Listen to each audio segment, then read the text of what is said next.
Shalom, my Freedom Jewish Center. This is Rabbi Menashe. I'm happy to share a word of Torah with you for Parshat Eikev, this coming Torah reading.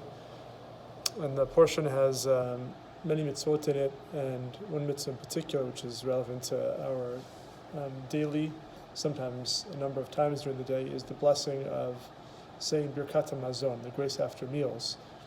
The verse says, V'achata v'savata u'verachta, you shall eat, you shall be satisfied, and you shall bless. And that's what our eating cycle and the way that we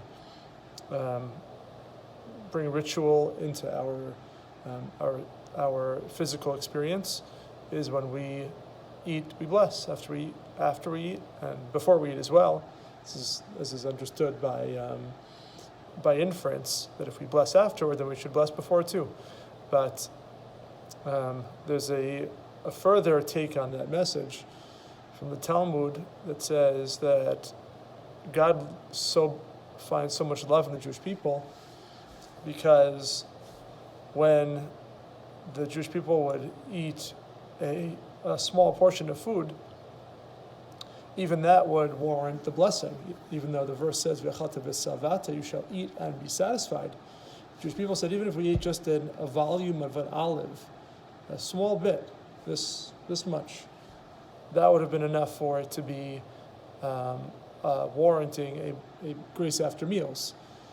And God says, look how much they love me. They bless me even after a small meal, and I have such favorable feelings towards the Jewish people. It's a strange story in the Talmud, and it doesn't make sense within the context of the Torah instruction, where the instruction in the Torah says you shall be satisfied. Well, if I eat a little bit of food, it doesn't usually fill me up. You usually have to eat more than that. So why exactly would we be making a blessing for being filled up when we actually haven't gotten there? And so the interpretation is that even a little bit of food, the Jewish people feel as because it comes from God, it comes from beneficence from the divine, and that warrants us to respond, thank you. And we feel like we're filled up. There's a satiety just from a little bit of food. And that's all we needed. That's all we ever really needed in order to feel like we can now turn around and say the blessing of thanks. And that's really a message that I want to share with us this Shabbat and in our lives, is to appreciate that something that comes to us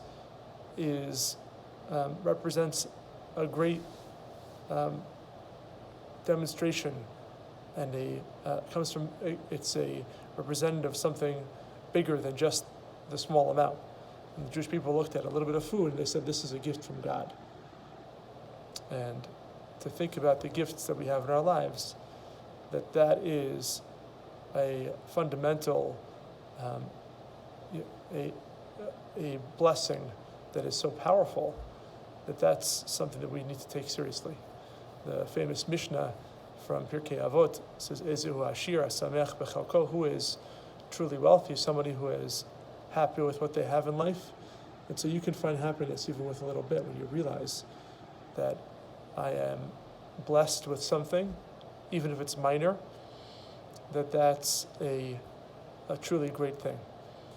It's during these times of the year, this time of year in particular, and what's been reality for so many people during the pandemic, and unfortunately, we feel some of that return of those anxieties and the concerns about safety, where we see the Delta variant is picking up steam and it's making an impact on the way that we live our lives again. It's important to keep this in mind, to look for the small things in our life that help keep us grounded and remembering the gifts that we have. It's a worthwhile exercise to take stock of those things occasionally, if not daily.